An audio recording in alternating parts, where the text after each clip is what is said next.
Hello, listener. My name is Jason. I will be one of three hosts. I'm an on-time host. You're going to have a couple of tardy hosts joining us soon. If not, you're just going to get me, just a solo episode with me. I hope that's not your future. But until then, let me tell you a little bit about myself. I'm a Capricorn, Sag Moon. I love things sweetened with anything other than sugar. I've had addiction issues. I've got a handle on that, I think, unless you put something sweetened with sugar in front of me. It's a real trigger situation for me. I just go right down a hillside full of sin. Just in time, here are the idiots. Guys, welcome to SmartLess. SmartLess.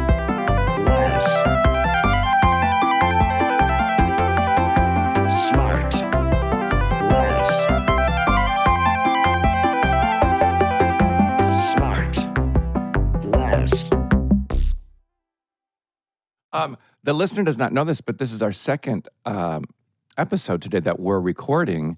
So what did you guys do in between shows? I had a little egg sandwich. I had pasta. That I made myself, not an egg salad sandwich like Sean would have made. Yeah. You had an egg sandwich. Now, what was the bread? Was it actual bread? Not really. What was it? It was gluten-free bread that, I had to toast to within an inch of its life, so it tasted decent. And then I put a little fake butter on it, and then the eggs on top of it. Okay, hang on a second. And I'm pretty sure the eggs were real. We had a conversation with our friend on a different episode of about enjoying ourselves and stuff, you know. But I feel it. But it isn't. But that I enjoy. It tastes great. I enjoy it. I enjoy. Now, last night we went out for a family dinner. To this yummy little restaurant down the street that specializes in Italian food. So I ordered a nice big fat cheese pizza, and I wolfed down more of that than probably I should have. And we had some pasta, and I had in BH or in the Valley? Down in Laurel Canyon. Oh, a little Potch. Yeah, a little You guys went to Pachinell. Potch? Oh, you went Pache, not Potch. No, I know, but I say Potch. You leave it off. That's how you know that you're That's legit how when you leave it off. That's what it's always Go to Potch. Hey, there's Mape, and she can't hear us. Hi, Yeah. Mape. Oh, wait, that was hi, Maple. That was Maple. Yeah, she's over here. Are you guys going for dinner tonight together? We're gonna go over to our friend's house, and we're gonna celebrate our friend Sean because he had a birthday a while ago. Yeah. He had a birthday a while ago, and we. Oh, I wish I could be there with you guys. I know. I'm gonna miss you. No. Well, we'll FaceTime you. You FaceTimed in last week. I'll FaceTime. I will FaceTime again. Yeah, FaceTime in again. I will. This face? You got to give Who's it got time. time for that? Is the rest of your body as dark as your face, Will? Yeah, of course. No, I didn't ask to see it. Put your top back on. I know, that is a tan like nobody's ever seen. It's really good. So do you read you said you read 3 books while you were there. Was it just for the bounce effect of the paper? Or do you enjoy reading? He just opens it up and lets the sun take over. What were the 3 books? Do you remember them? Were they all nonfiction? Were they all World War II books? The Giving Tree. No. Again. I haven't finished my third, to be honest. Okay. What were the first 2? Were they just airport fiction? Well, one of them is my dad's book, Being Fate, which I that. finally read, which is amazing. I'm so proud of my dad, Jim Arnett, who wrote a book during that's incredible. the pandemic, and he wrote this sort of fictionalized this novel based and got it published on history and got it published. And that's cool. Yeah, it's really cool. And honestly, I was reading it. I was just thinking the whole time, I'm like, my dad did this. I'm so proud of my dad. Yeah. That's So it's called Being Fate, and it's really, really good. And this is about the bean farmers of Calamangas? No. I think it's not the. It's a remake of the Bean War or something, right? The Calamangas. the Milagro Beanfield War. Yeah, whatever. good for him. Because I don't think they really got it on the last one. So, okay. No, it's about booze runners back, Prohibition style, Hey, back in the day, Potch. Yeah. Up in Saskatchewan, in the Bronfman family, etc. So I did that, and then I read the Sympathizer. Have you guys read that? No, what is that? I feel like I wrote it. It's written by Vietnamese American author Viet Thanh Nguyen. Is it about the Vietnam War? And it's about the Vietnam War, and he himself is of Vietnamese origin. Descent? descent and origin, and he came here when he was young. And so it just talks about the experience of, God, honestly, I couldn't have loved it more. But it's not just about that. It's just about such an unbelievable story of I don't know, just a guy who led a complex life, and there were so many. Are there colored pictures in it for me? Any pictures of him sympathizing with folks? So many incredible passages in the book that just blew me away that I would have to read out loud. I'll check that out. Yeah. I'll bet you $1,000 that you don't. You won. Yep. Why? Now, how do you decide what you're going to read when you're on the beach there? Like, reading in the sun makes me want to. What I do is right. Then I just started. I'm now reading this Splendid in the Vile, which a lot of people have read. These are big books. The Sympathizer won the Pulitzer Prize. Reading in the sun, to me, it's like being trapped in a hot car with the windows rolled up, stuck, broken. I don't know when the driver's coming back, and I have a 3-year-old screaming in my ear. Yeah. That's what reading on a hot beach sounds like to me. Really? Yeah, because I'm already sweating and I'm still. And I have to concentrate on words. Yeah, and I got the hard bounce off the paper, and I can't do it. I got the sweat. I got the sunglasses on, and now the sweat's dripping on the glasses. I got to keep wiping the glass. And I hear all the people having fun in the water, and I can't. You know what though? I'm snacky. I get real hungry on the beach. You know what's amazing is our guest today. Great segue. Our guest today is so fun. I love her. She's like a big megastar. No big deal. Whatever. Wait, I've got it. It's a woman. I've got it. I've got it. She's been on one of the hottest primetime dramas in the last few decades.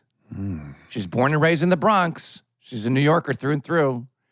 This might give it away. At a young age, she performed with the award-winning Ta-Da Youth Theater Teen Group. She graduated college with a double major in anthropology and sociology. Clearly not the right podcast for her to do. Before winning an Emmy, one of her earliest acting gigs was, I got to ask her about this, a traveling sex education sketch group. Her last name is not only a U.S. state, but also an apple. Please welcome the beautiful and extremely talented Kerry Washington. Carrie. Hello, Carrie. Hi, you guys. Let's get right into it. A traveling, what is it? Yes. A sex education sketch group. What is It was that? not sketchy, although we did sketches. We were, oh my God, that's where we're starting. Okay. We are not nervous, journalists. by the way. I'm such a mega fan of the show. So I'm really excited and a little nervous. No, Back at Mike. you. Listen, we're just hanging out. Yeah, you can already hear what idiots we are, right? Well, every episode, but that's why we love you. So, okay, so Bring us up.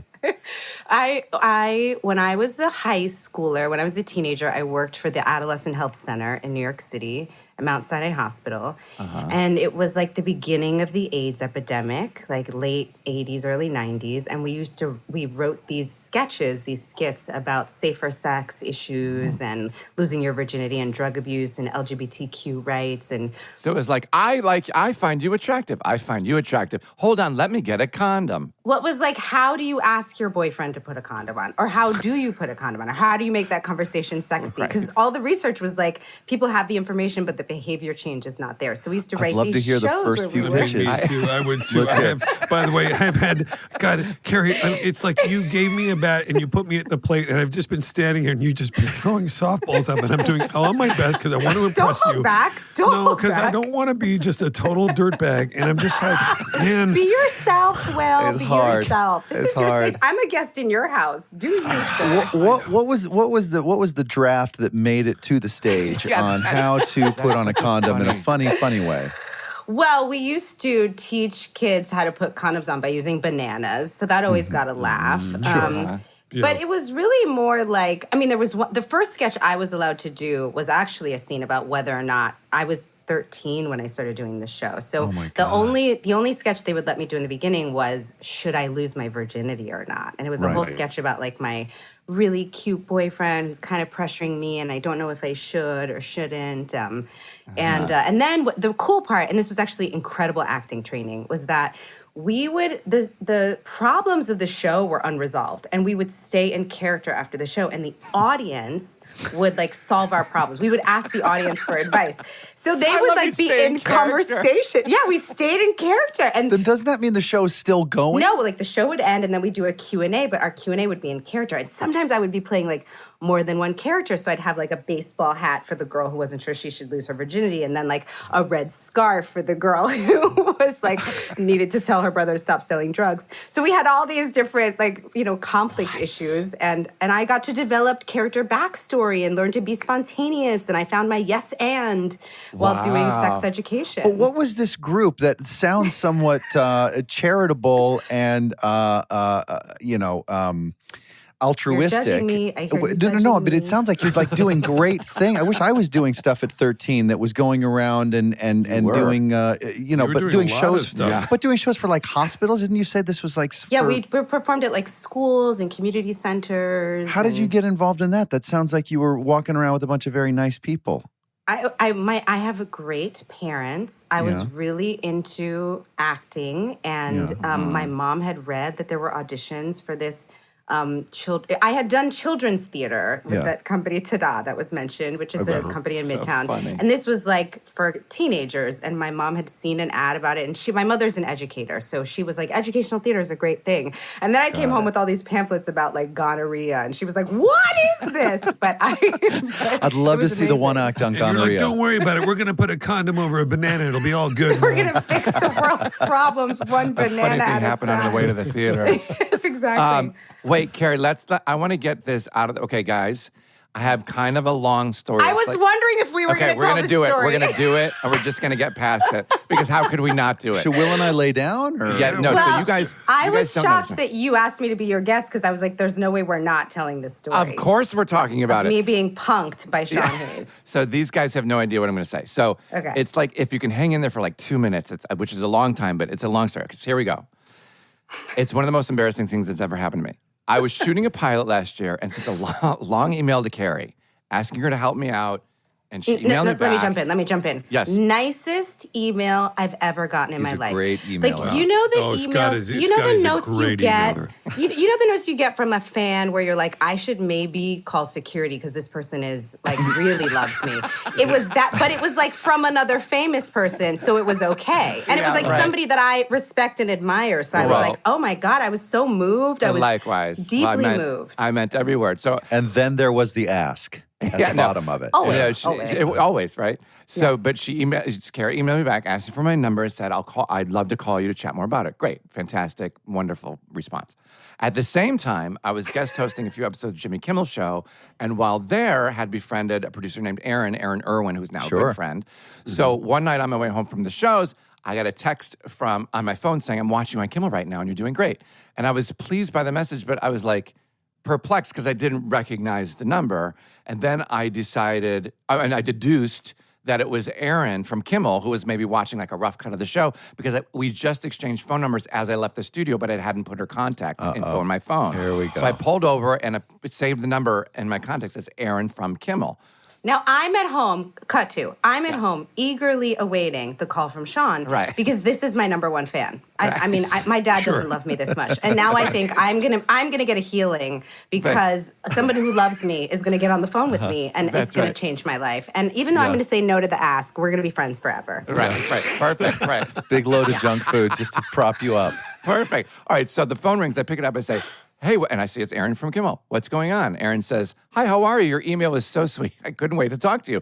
And I said, email? What email? And Erin says, the email I sent you. And I was like, I don't remember sending you an email. Are you sure? And that's when the tone shifted between us. And I said, Erin said, is this Sean? And I said, yeah, who's this? And Erin says, you didn't send me an email with your number? And then I turned into a total asshole and I go, I think you have the wrong number. Why don't you check that email address and your contact? Then why don't you get back to me? And that's when Erin was like, that's probably a good idea.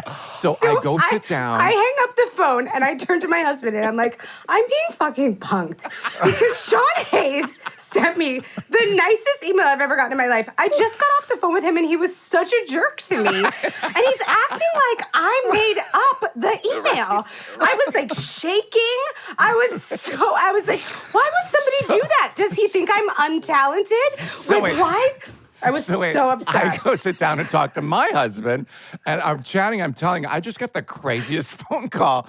And at 15 minutes in the conversation with Scotty, I did all the math, and like a shot in a movie came zooming towards my face. I jumped up and I screamed, "Holy shit, that was Kerry Washington!" And credits. Opening credits. Yes, I texted you back immediately, explained everything, and begged for you to call me back. And I answered the phone, and you were laughing. I couldn't stop laughing because I was really like, I thought I was being pranked, and I was crazy? so relieved. It was so lovely.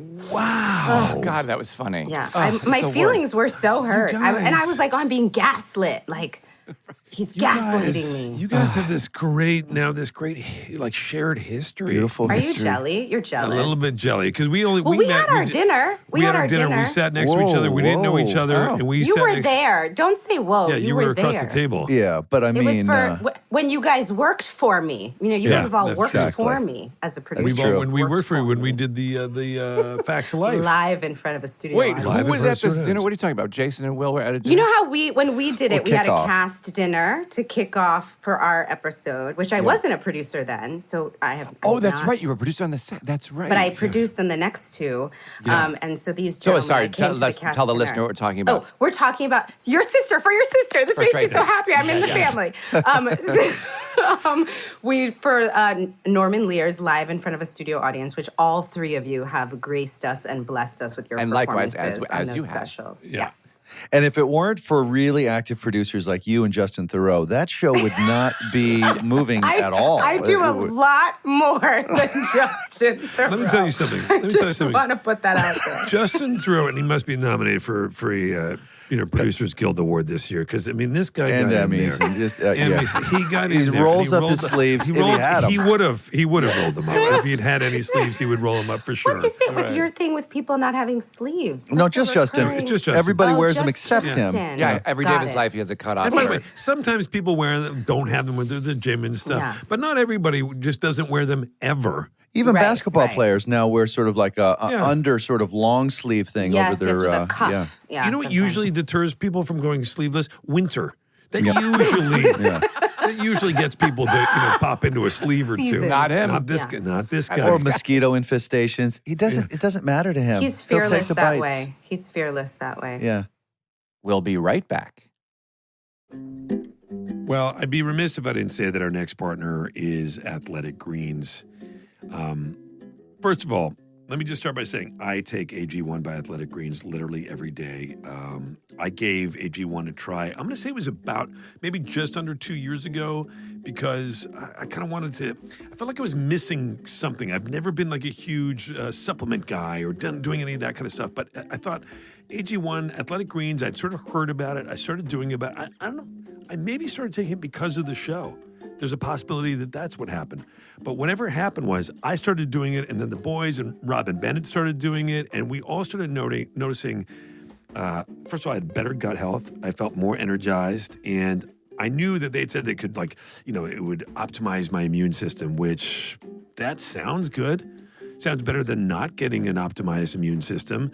But I hated taking vitamins and all that stuff. Anyway, so I started doing it.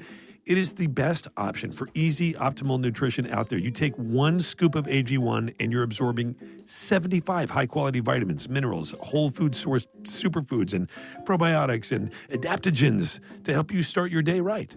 And this blend of ingredients supports your gut health, your nervous system, your immune system, your energy, your recovery, focus, aging, all of that. For me, it's been such an unbelievably positive experience. I love, talking about, first of all, I annoy a lot of people with AG1 because everybody in my house, I'm like, why don't you try it? I want to get, Alessandra on it. I'm always talking. Bateman gets real annoyed. I mean, Bateman gets annoyed by pretty much everything because he's so cranky all the time. And maybe Jason would be a little less cranky if he just listened to me and take it every single day. I bet you if you could look at the days he's cranky, those are the days that he missed taking AG1. And right now it is time to reclaim your health and arm your body with convenient daily nutrition. It's just a scoop of AG1, one scoop in a cup of water every day, and you don't need a million different pills and supplements to look out, all that stuff just to look out for your health. No, Athletic Greens is going to give you a free 1-year supply of immune-supporting vitamin D and 5 free travel packs with your first purchase. Go to athleticgreens.com/smartless to give AG1 a try. That's athleticgreens.com/smartless. Check it out.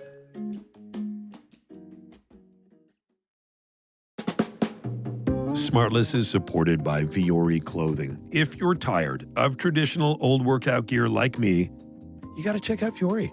I did it a while back. Their product is incredibly versatile. It can be used for just about any activity. Running, training, swimming, yoga, Pilates? Question mark?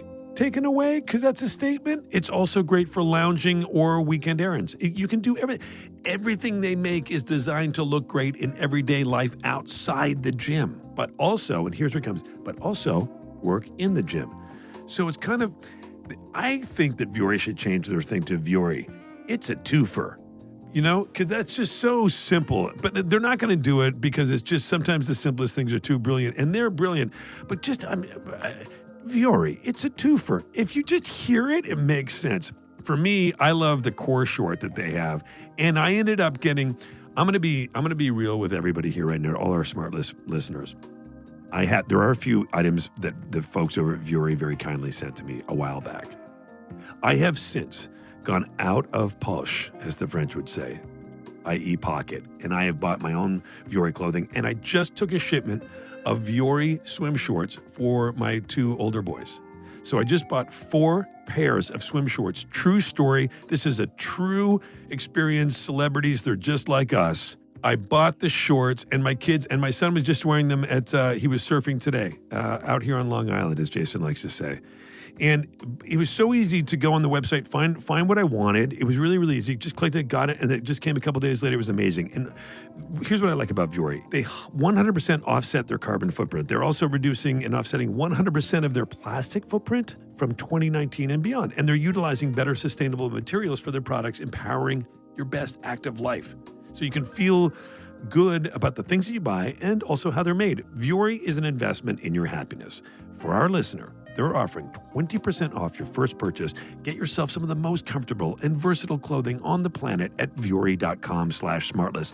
That's VUORI.com/smartless.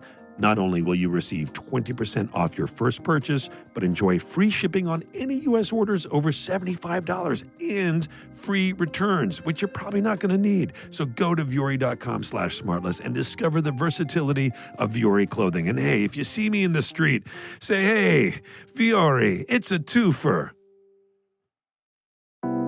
We get support from Article. Yeah, you heard that right. Article. Because we spend most of our time unconscious and quite possibly drooling in our bedroom, it doesn't mean we can't do it in style. Article has everything you need to turn your bedroom into your best room, all for a great price. Okay, now Article, I got some great furniture from Article. I got these 2 chairs, and they're actually called Burkle chairs. They're the Burkle chairs, and they're great, and they look really, really good. And the guys brought them over, and they were super sweet. I was out of town when they got delivered, so they got delivered to Bennett's house. This is the true. We were going to go. The true story is they got delivered to Bennett's house, and he said that the guys were super, super nice. They came really quickly. He tipped them, which everybody likes. I'm imagining when he said that he tipped them cash, not just like advice. And he said that they were super great, and they put them together, and these chairs look incredible. They're very handsome. They're very elegant, sort of chic, simple. They just, I don't know, there's something about it. I love it. And they were really, really clear at the end of the whole delivery sort of process to point out, look, if for whatever reason you were unhappy with, or you wanted to exchange, or you wanted to change any of the pieces, please let them know. Because they're very flexible and they want you to be happy. Imagine a company that wants you to be happy. Here's their thing. Article combines the curation of a boutique furniture store with the comfort and simplicity of shopping online. So that's a great comp. Their team of designers focuses on beautifully crafted pieces that have, quality materials and durable construction. And they're dedicated to a modern aesthetic of mid-century Scandinavian industrial and bohemian designs. That's what I'm talking about when I say it's that sort of clean look. Article cuts out the middleman and sells directly to you. No showrooms, no salespeople, no retail markups. I mean, middlemen are dying the world over because Article has cut them out. And that's good news. Article is offering our listener $50 off your first purchase of $100 or more. So to claim, visit article.com/smartless, and the discount will be automatically applied at checkout.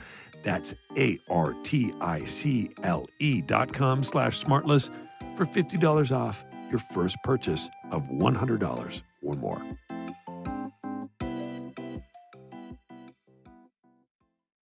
And now back to the show. Kara, one thing I didn't know about you was, by the way, what a story we'll have for the rest of our life. The rest of our lives. But double major, anthropology and sociology. Why, if you knew at such a young age you wanted to act, and have you utilized that degree? This is a great question. So it's actually a little more complicated than that, but that's the easy answer that I give people. I designed an interdisciplinary major called performance studies. And it was based on the graduate programs at NYU and Northwestern. So it was like the study that performance plays in different societies and cultures. Okay. And that's what interested me. But you have to design your own major, you have to write this whole thesis and defend it because they want to just make sure you're not trying to get out of taking statistics. Got it. So I had to kind of really work with all these academic mentors and come up with this program and design a curriculum for myself. And I'm super interested in how we perform, like professionally, all of us, but also how we perform just in our everyday lives. I think I have used a lot of it. I mean, I think, for me, I tend to think about characters in the kind of social science context. Like when I'm playing a character, I like to think about how she's become who she is and how she thinks and how she lives in the world and how society impacts who she is. So I do feel like I use some of my, I feel like such a nerd. I've been talking too long about this. No, but that's okay. I use some of my social science. I was about to talk about my character room that I have here, and I go into my character room. And I've kept all the costumes of my great characters, all my costumes. Yes, through the years. No, yes. Wait, now, Kerry, I'm the dumbest of the four of us. Will you define anthropology for me? Pause. He is. Yeah. Go ahead. Anthropology is the study of society, yes? Sociology is more the study of society Ergo, the and name. Culture, yes. But what about anthropology is more about ants? This is just about ants and the ant culture, right? I mean, no. It's more anthropology is more indigenous cultures and historical culture, so not present day society, but more the role of kind of how societies have evolved through time. Sociology would be the modern day version of anthropology. What's currently That's enough, happening. Will. That's enough, Will. And anthropology has a little more ritual, like study of ritual. Yeah. But it's also a fabulous store. See, It's there's my very- fellow dum-dum right there. Hi. I like an anthropology. I like their stuff. Well, you'd like The Sympathizer. It's a great book. Actually, but all kidding aside, Won the Pulitzer. wait, did you go? It did. Did you go to NYU? Is that what you were saying? No. I looked. Those NYU and Northwestern were the schools that had graduate degrees in performance studies that I admired and was interested in, but I didn't actually want to go to graduate school, so I tried to just skip ahead and do it in undergrad. I went to GW in DC. Okay. GW. G-dub. Now, did you finish with a degree in anthropology and sociology? I finished in a degree in performance studies. I got to actually, I wrote my own situation. I created my reality. Wow. Does anybody call you K-Dub? Yes, especially because I went to GW. Yeah, people call me Kate. I just thought of that. Now, wait, are you the only one with a college degree on this chat? Yeah. Sean is. Sean, what's your excuse? How far did you go? I went 4 years and then I got an honorary doctorate, but I never graduated. I got one of those too. You just show up. They'll I give got you one of those. Give you Yeah, one. if you give a Sean, speech, they give you I one. never- You can get one of those, guys. You can Sean, I get don't those. understand. You went for 4 years. How did you not? Isn't that how long That's it takes? a great question. I was 2 or 3 courses shy, and I just did not have any more gas in me to go. I'm fascinated because you seem like a completer I spent to me. a lot of time with you, and you seem to have a tremendous amount of gas. Yeah, plenty of gas. I dumb. especially with the amount of tuna So salad you dumb. eat. Are you kidding? With plain chips? And he lights the fuse with that glass of milk, and off I he got a glass goes. of milk. Nobody kills a bag of plain chips and a glass of 2% milk Did like you really Sean. drink a glass of milk? Is it real milk? Like just like cow's milk? Yeah, every day. He's going to get in his Plymouth and drive off in a minute. But wait, Sean. So you ran out of gas 2 credits short. Yeah. Will, how far did you get? Oh, I made it half a year. Half of the first year. Half of a Yeah, year. that's right. Because college to me wasn't all just about the studies. It's about the social. It's about growing up, being on your own, and like figuring stuff out. I had already been out of the house. You know, I went away to school Boarding first school. when I was 12. Yeah. Now, I heard this story on the He was a show problem. about your clothes being taken to Oh, yeah. across town. That was yeah. I was like, that's kind of child abuse, no? Yeah. Yeah, it was And then different. they made him plant trees and fix sewer pipes too. Yeah, we did a lot of stuff. I mean, look, I didn't have it. It's not that bad, believe me. But I was 12 when I left. So, You'd you been got a on your own bogey, a Someone's lot. running around in your house. That's Emily. The bogey I know. locations I go to know. 2. That's Emily. guys.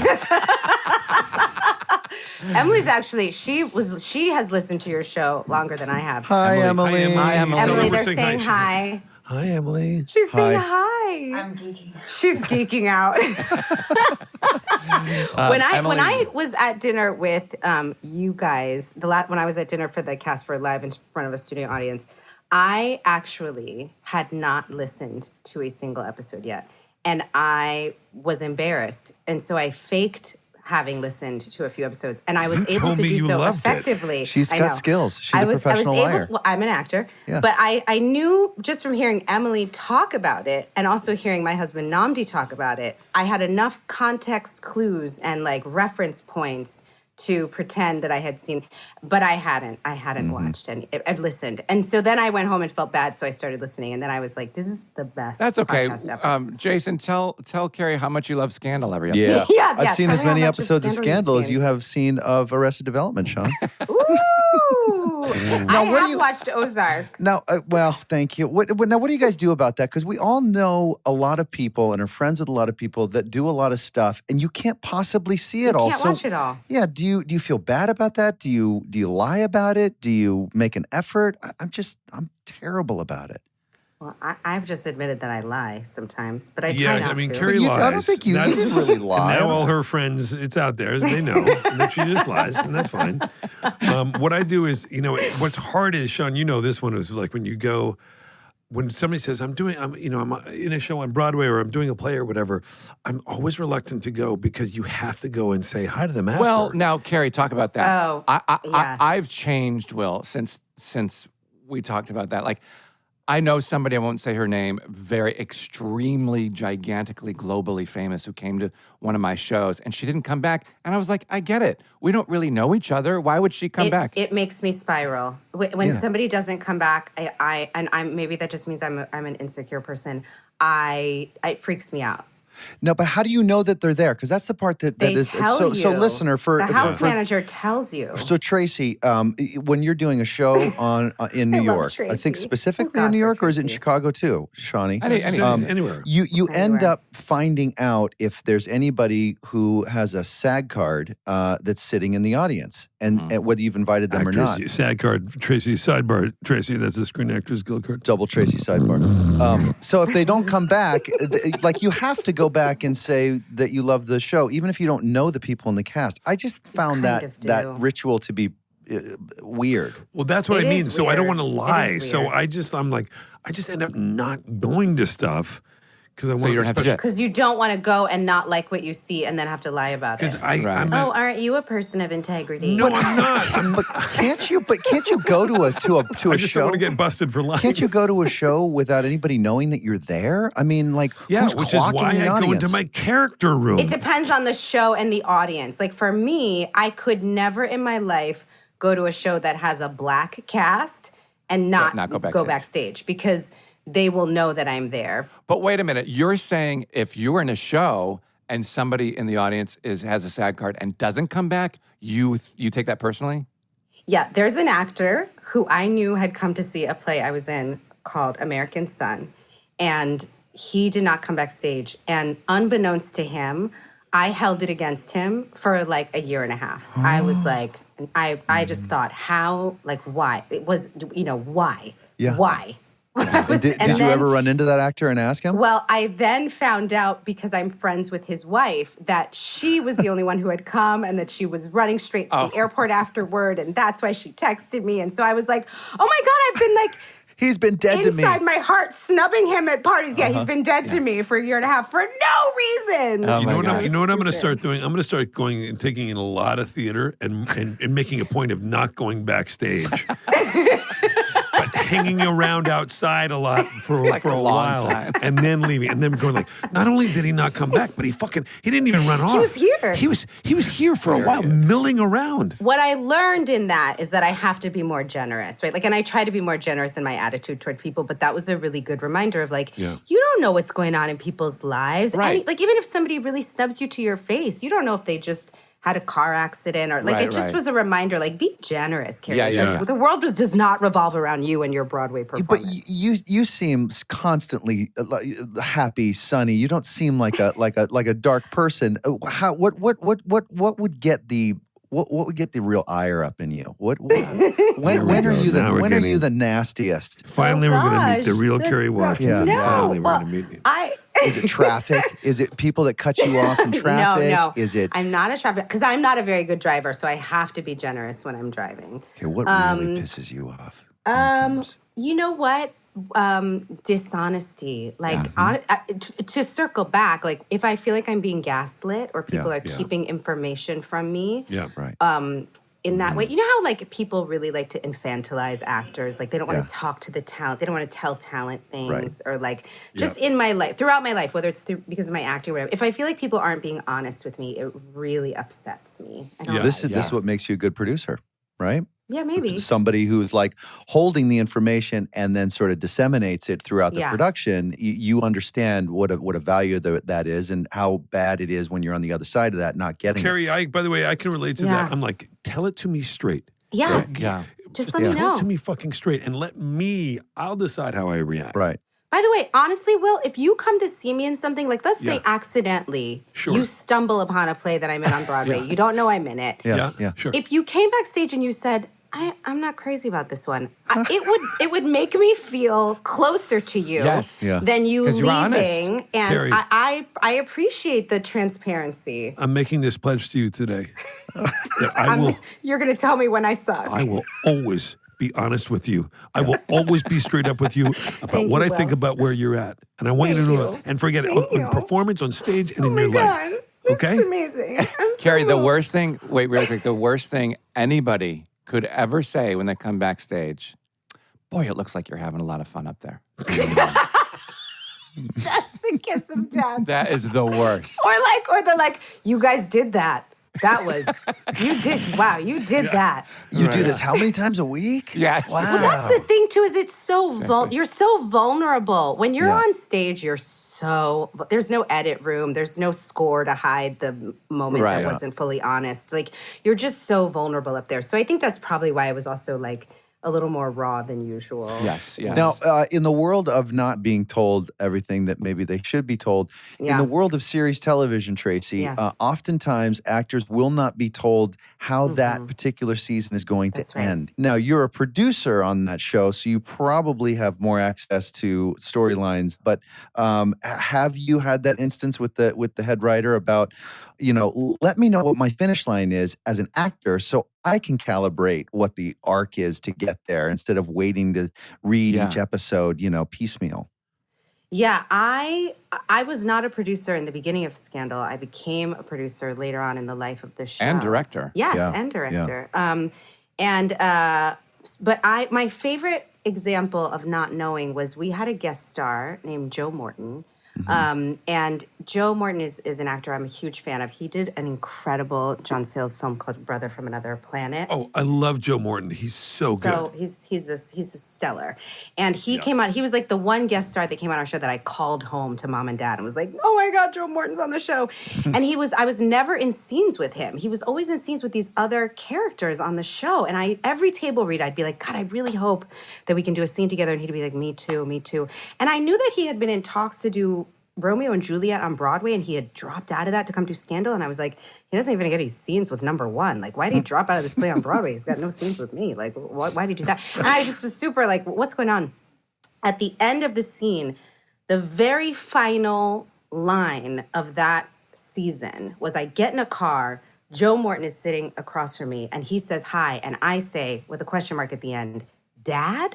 Because he was my father on the show. And he knew from the beginning, from his first phone call with Shonda Rhimes, he knew that he was going to be my dad. And I didn't know. I didn't know until our table read of that episode, like live in the room with everybody. Then. It was incredible. Yeah, so wonderful. It would have been cool if they pulled like a Star Wars and didn't tell you until you were actually filming the scene. Right? That would have been amazing. Is that how it happened in the scene? Star Wars? Yeah, Empire Strikes Back. Well, you mean in the movie, but not on set, right? No, on the set.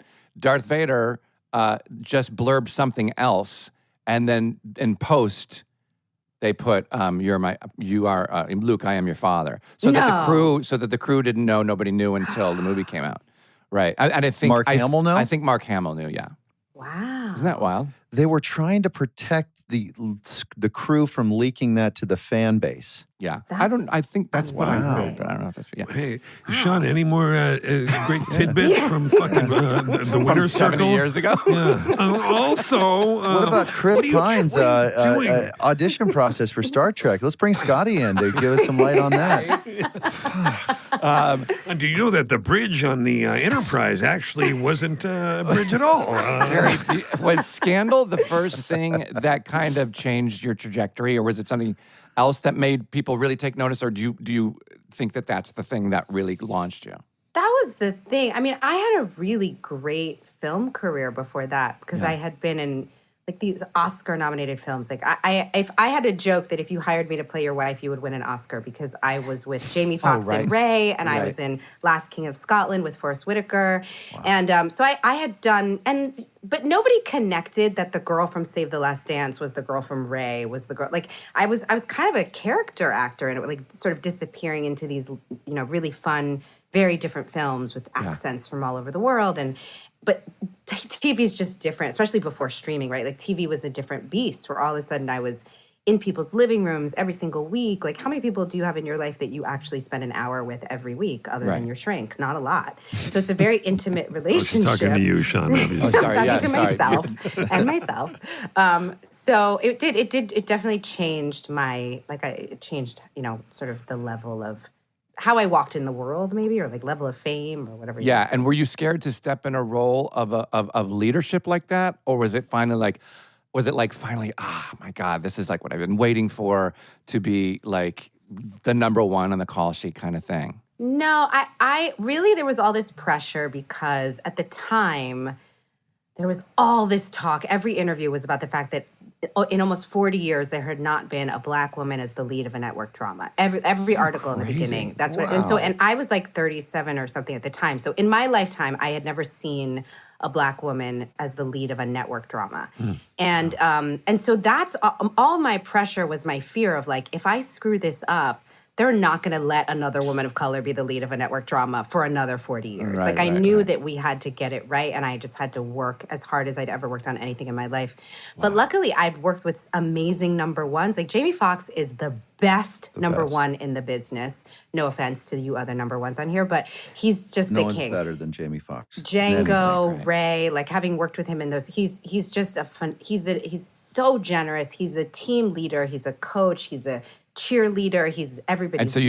And so you picked up stuff from him and like I tried to collect, like Forrest Whitaker's a beautiful number one. Julia Stiles was an incredible number one. Like I just tried to remember the things that I admired about the leaders, the good leaders. Yeah, she's so great. So great. Oh my God, Django Unchained is one of my favorite movies of all time. You were unbelievable in that, and I've seen it so many times. It's always Quentin Tarantino has is great at the theme of revenge, right? Yes. And that thing, whenever I watch that movie, it's disturbing to see you, that character. It's so disturbing. Yeah. Any kind of fun Quentin stories? I mean, I love that he inserted himself in there in that one scene. It was so fantastic. Wait, which one? I forget. Django Unchained. I got a call. I was asleep in my apartment in New Orleans. We were like halfway through filming, and I got a call at like 2 or 3 in the morning.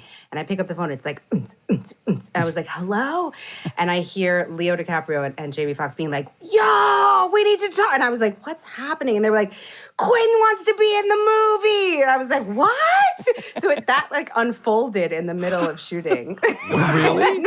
We were all shocked, but it was great. He was great. Yeah, He so was Jay, amazing. just to remind you, in the movie, he intercepts like the transfer of the collected slaves, right? And frees them or something. I can't remember. I'm so bad about remembering movies. I swear Oh, to me God, too. I don't could see a remember movie last anything. week and forget the entire thing. Same. Even movies What is I've that? been in. I don't remember movies I've been in. I don't Is remember it because lines I like or- to think it's for a positive reason that like maybe we're so good about getting completely inside that world that once you leave that world, it stays over there. I don't That's know. a glass half full. Yeah, it's kind of like in Memento, like how he forgets like the neck. You know what I mean? Do you have an easy time memorizing lines though? Yeah. Jason does. Jason's unbelievable. Like that. And do they stay with you or do you forget them? No, I can drop them just as easily as I learn them. But like it seems like all my memory skills have just been channeled into that one very narrow lane. It's not great. Yeah. And now, a word from our sponsor. Roland. I just said to Rob, I said, Roland, because I wanted to let you know that this episode is brought to you in part by ZipRecruiter. So I had to make sure we roll. So I'm like, Roland, because I'm not going to, if he's not rolling, I'm not going to tell you that there are so many more things to do during the summer and you want to free up as much time as possible to enjoy them if we're not rolling. Because if you're rolling, I'm going to tell you, if you're a business owner, that the last thing you want to do is sort out through tons of unqualified candidates' resumes when you could be outside with your kids, on a bike ride, at the beach, with your friends, in the pool, on a lake, on a river, on a plane, on a beach, or even just rolling. That's why you need ZipRecruiter to find great candidates. They do the work for you. And now you can try it for free at ZipRecruiter.com/SmartLess. If you heard me tearing up, then you heard correct. Because this kind of stuff, this is patriotism, friends. ZipRecruiter uses its powerful technology to find and match the right candidates up with your job. You can easily review these recommended candidates and invite your top choices to apply. Hold for emotion. Additionally, ZipRecruiter has a complete suite of tools. That's SUITE, not sweet, of tools that makes it easy to filter, review, and rate your candidates. So soak up all that summer has to offer and let ZipRecruiter do the work. Ready for the URL? It's ZipRecruiter.com/SmartLess. That's where you can try it for free. Again, ready for the URL? ZipRecruiter.com/SMARTLESS. ZipRecruiter, it's the smartest way to hire.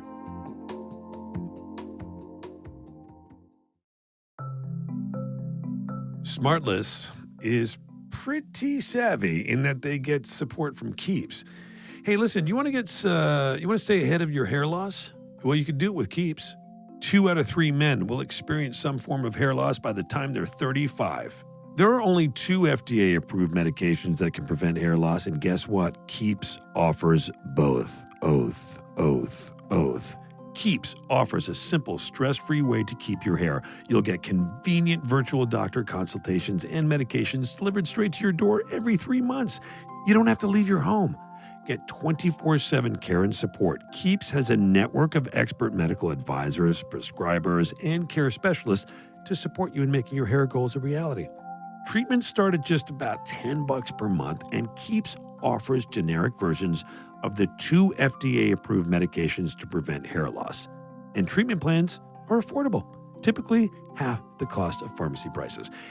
Keeps has everything your hair needs delivered straight to your door with discreet packaging and proven results. I mean, this is a again, I hate saying no-brainer because you should use your... Anyway, the point is this. Remember, prevention is key. Treatments can take 4 to 6 months to see results, so act fast. And when it comes to your hair, save more, spend less. Look, if you're ready to take action and prevent hair loss, go to keeps.com/smartless to receive your first month of treatment for free. That is keeps.com/smartless to get your first month free. keeps.com/smartless.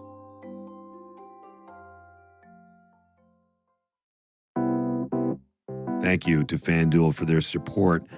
Start the second half of the baseball season the right way and turn Ks into cash and big hits into big wins with FanDuel Sportsbook. Right now, new customers can step up to the plate with a no-sweat first bet up to $1,000. Just sign up using promo code SmartLess. Place your first bet, and FanDuel will give you up to $1,000 back in free bets if you don't win. One sure bet I could make. Two sure bets I could make. One is all of the tuna cans in Sean and Scotty's cupboard gone by the end of the week. The other thing is the books in Bateman's house would have increased dust more than they already do.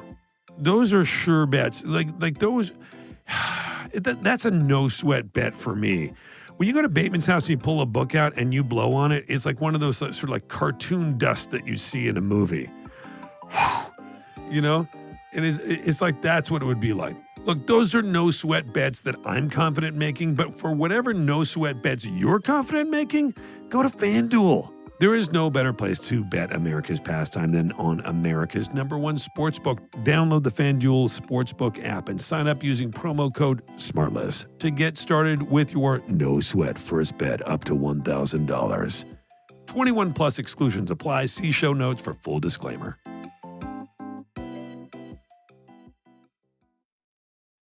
And now, back to the show.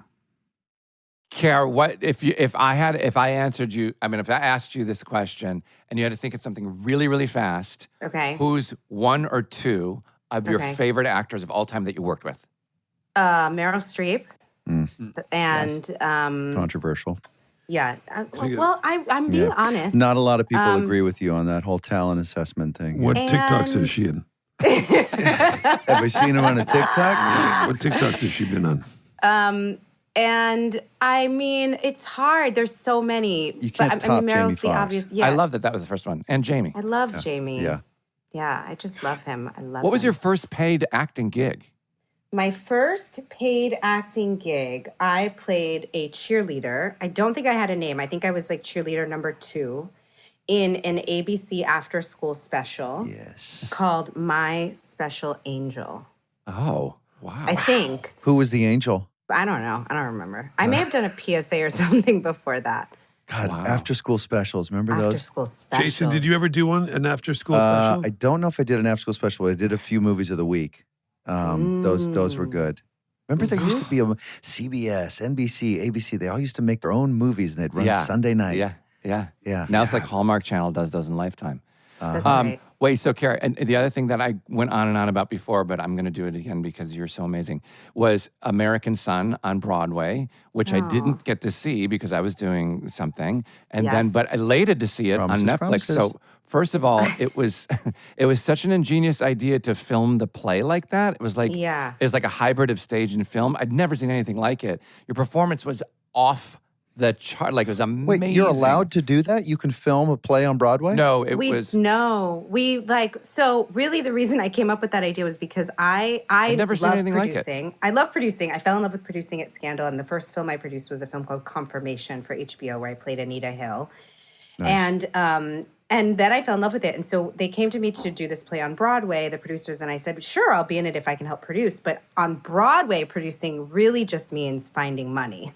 You get to be a creative producer as well. But I was like, I don't do the financing thing. I haven't done that. But I was like, okay, I'll jump in and I'll try. And one of the ideas I had for how I could make the money to help produce the play was like, what if we film it? What if we can sell it to a streamer, sell the rights? So such a great idea. Netflix, Ted read it and loved it. And But Jay, it was filmed not in a proscenium. It was filmed. We built a on stages. We built on stages. We kind of like built a fourth wall to complete the room because the play all takes place in one room. Yeah.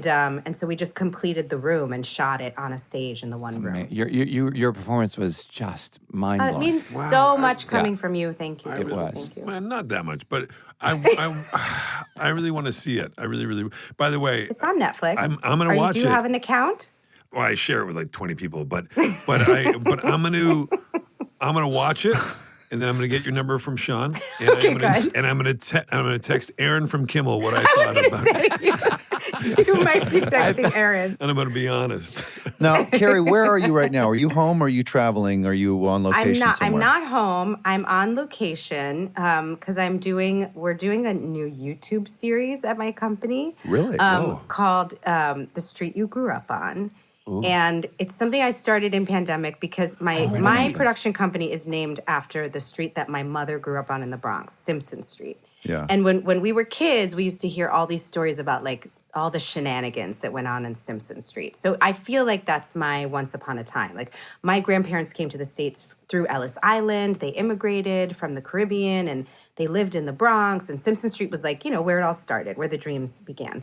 So I interview people that I really like and respect and admire, other than the three of you, and about the street that they grew up on. How do you have room after the three of us? You know what I mean?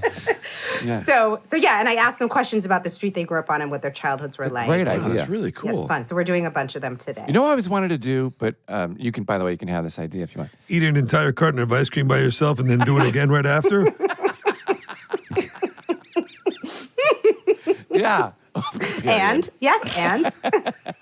is it's like similar to that idea, which is go visit with a celebrity the places they lived before they made it, right? Yes. So go back to their apartment and knock on the door and interview the family that lived there, that lives there now, and kind of swap stories about how you lived when you were there. And I think that'd be really cool. All the apartments and whatever. I have a dream about maybe next season going to some of the locations with our guests because the stories are incredible. But think about the stories you'd get from the people that live there. Yeah, the people that live there Sean, now. you're like our next Barbara Walters. This is incredible.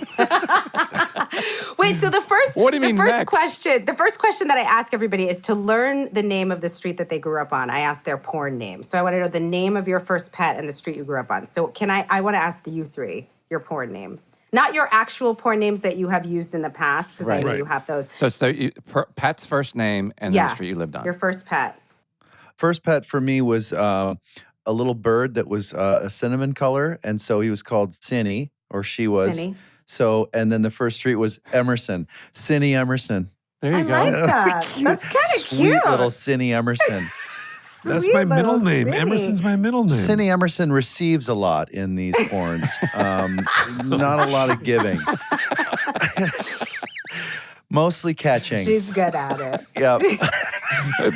And catches bird flu. Real passive. Will, what about you? We had a cat. Well, his cat's You don't have to name- explain the story. Just what's the name of let's your just first have pet the in the porn street? name. You got to talk about the stupid fucking bird. Fucking city. And receiving and catching. Receiving Yeah. and- You guys are like my kids. He got to do it. Yeah. Okay. It would be Minu Edgar. Minu Edgar. Now, Minu Edgar is giving a lot of pain on these porns. Okay. Cindy sees Mino coming and just starts running. Johnny, what about you? Sean, what about you? Mine's Josh Valley. Josh Valley. What kind of animal's named Josh? Wait, your pet's name was Josh? My dog's name was Josh, and I lived on Valley Avenue. Your dog's name was Josh? Why did you name your dog Josh? I didn't name it. I think my dad did. Oh, this guy. Now, Kerry, what was yours?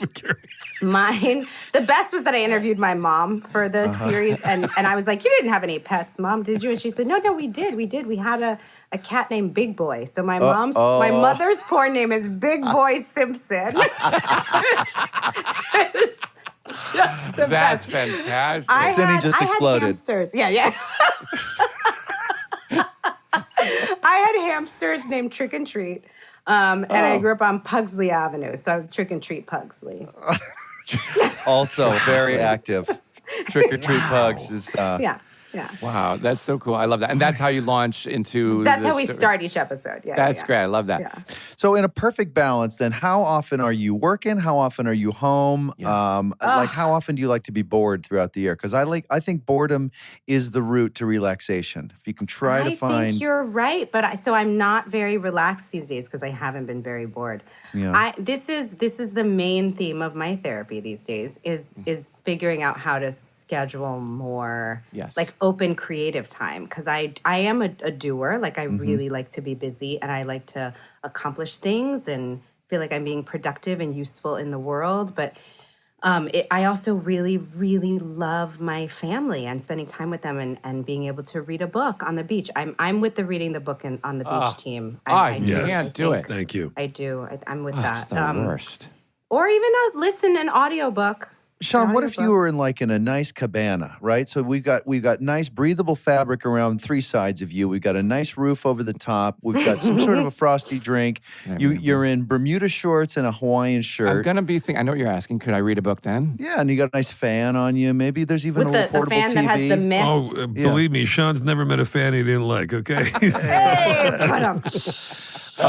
Sean, that would work, right? I'm going to ask you the same question. You know that, but it probably wouldn't, because I'd be distracted by the beauty and the breeze, and I'd want to like go do something. You Not can't sit still. I But can't here's sit the other But thing. it's not the whole day. It's just like a section of the day where you get to disappear. Carrie, what you into- need to understand is Sean can't sit still and not fidget and do that and read a book and Anywhere. concentrate. However, I have been with him on a return 14 hours each way flight to LA to Istanbul, where he played Candy Crush the entire fucking time. Yeah. So I'm addicted to games, like little So games, he can just do.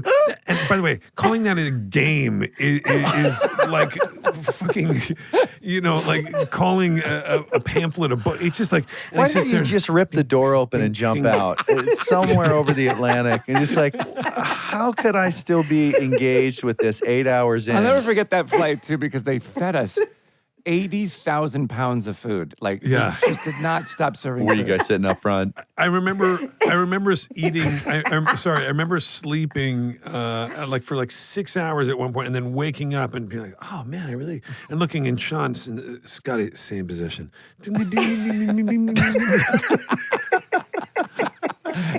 Is that your meditation? Is It Candy Crush is. your I meditation? get to check out, and Sean? like, I love that. Yeah, that's what I'm addicted to, is like the solace of that. Well, they work hard on that. They work hard all those games to control your brain. I know. By the way, they can do. have it, right? Oh my they God, got don't it. worry.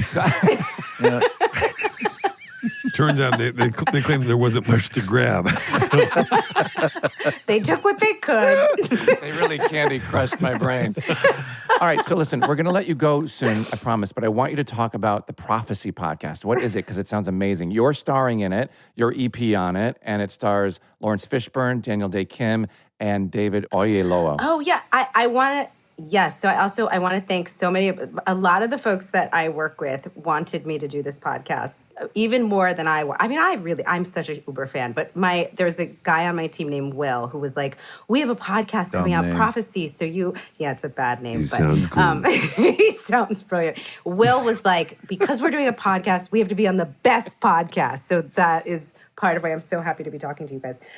So Prophecy it's a narrative podcast on Audible. It's a really cool concept. The concept is like, what if the Bible wasn't a document about things that people thought happened in the past, but what if it was a prophetic document about things that were going to happen in the future? Mm-hmm. And so I play this woman, this scientist, who winds up being pregnant, and I don't know how, because my husband can't impregnate me. We know that.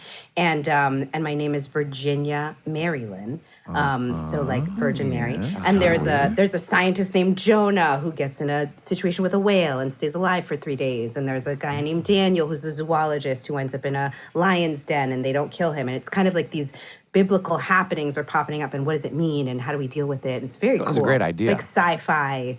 Very And cool. has that yet been optioned? A part of why I'm in this deal with Audible to create podcasts in the narrative space, and I feel like it's a really good way to test out story and figure out, is this limited? Is it a film? I think this one is a film. Great show. Yeah. Are you kidding? Yeah. That's cool. And is the idea then to like maybe if it goes well, make it a actual series? Yeah, or a film. I think it might be a trilogy of films. That's maybe really I'm cool. not sure. I would watch that. Yeah, I would watch that. Let me look at my schedule. How long is the shoot? Start. Oh, do you want to be in it? Yeah, how do you feel about number one. self-taping, Will? I want to be fucking number. Carrie, you were talking about number ones, and I'm like, what is she working towards here? What is she trying? And I'm like, oh, here it comes. Here comes the pitch. So the number the one, ask. blah, blah, blah. Then she pitches this show, and it could be a movie actually. And then she looks right at me, and I'm like, here we go. All right. So tell me, I'll tell you what. You know I'm at CAA. Launch some numbers our way, and fucking let me look at the sketch. Give us something to react to. And let me see We'll if fit it around your golf. Unbelievable. We'll try to shoot around your golf. Yeah, that's true. That's a good point. Kerry Washington, you know how much I love you. You got the email. I Yeah, you're love the you. best. I love too. you so much. I think you guys you are amazing. incredible. And I'm a massive, massive fan, as you all Can I just say, I want to say, as somebody who, like, this is what we do all the time. We have to talk to people. We do these interviews. It's so real. I can tell every time I listen that people they don't want to get off with you. They're like, they love these interviews. It's a good time. People they have don't not want wanted leave. to get off Bye. with Jason for a long time. Oh, no! She did it. That was She perfect. self-buyed. She self-buyed. So good. No one has ever self-buyed before. That was great. Kerry Washington, D.C. Kerry Washington. Oh, she had the full District of Columbia. Yeah. So is Kerry Washington, Wow. District Yeah, of not Columbia. a lot of people know that. Um, So she's a dream. Kerry Washington would actually be the great name for just like a detective series too. Kerry Washington, like that's the name. That's the name of her Yes. character. Well, no, Kerry Washington. no, but you'd spell it Carry because trying to like keep Like she's Washington, carrying like, like yeah, on the trying weight, to keep weight of her pull it up, shoulders. yeah. Yeah, she's got to carry. Oh my gosh! By the way, let's pitch her. Get her back on. Can you call her back? Yeah, we'll call. Well, Sean doesn't have her number, but Email her, Sean. Isn't that the dumbest story? Sean, that story is so fucking. It's so good. I mean, it's so embarrassing. It's so on brand for you. By the way, you just made the I leap. love that Aaron was on the other end of that. Yeah, and that Aaron's the other person. Did you? And obviously, Aaron knows the story. I think I told her, yeah, Aaron Irwin, who's the best. It's so good. Wait a minute. What about how great she is? And she's so delightful and so smart and so gorgeous and so talented and so real and normal. Yeah. I always say that about every guest of ours, but like Yeah. I can't stop. That's the thing when you're surprised to me because we know there's a lot of people in this business and Washington, a lot of other businesses, whatever, that you never get like the real them, and that's the real her. Yeah, I sat with at that dinner we talked about that cast dinner, Jay. When you're like, what dinner did you have? When you literally with sat Jimmy. across. You literally sat across from Carrie. It came back to me eventually. We were at Jimmy's. But we're at Kimmel's, and I didn't know her at all, but she was producing that thing that we've all done, and I had the same reaction. I was like, man, she is so cool and comfortable with who she is and in her own skin, and so real. And you just had the sense that you were getting this genuine person. And she was a delight. We laughed a ton. She was great. Yeah, Except for she lied about listening to the She's a podcast. dirty liar. She admitted Yeah, it. she's a dirty liar. Maybe she should do an arc on She's Dirty also Little like- Liars, all right? she's also really funny. Like she should do more is. comedy. She's so funny. Why are we so surprised every time we meet somebody nice and normal in this because business? we know too many of the others. But maybe that's just a vestige of what this business was. Well, it's and not now just the we ought to business, just it's just in embrace the life. fact that there are actually a lot of really nice, normal people in this business now. Yeah, I don't know if it's a thing. It's not necessarily. I never mean the business. I a just mean in result life. of it, but it's maybe it is. There are bad people because maybe it's just a byproduct. Byproduct. I didn't even see it coming, Will. I didn't even see it coming. Byproduct.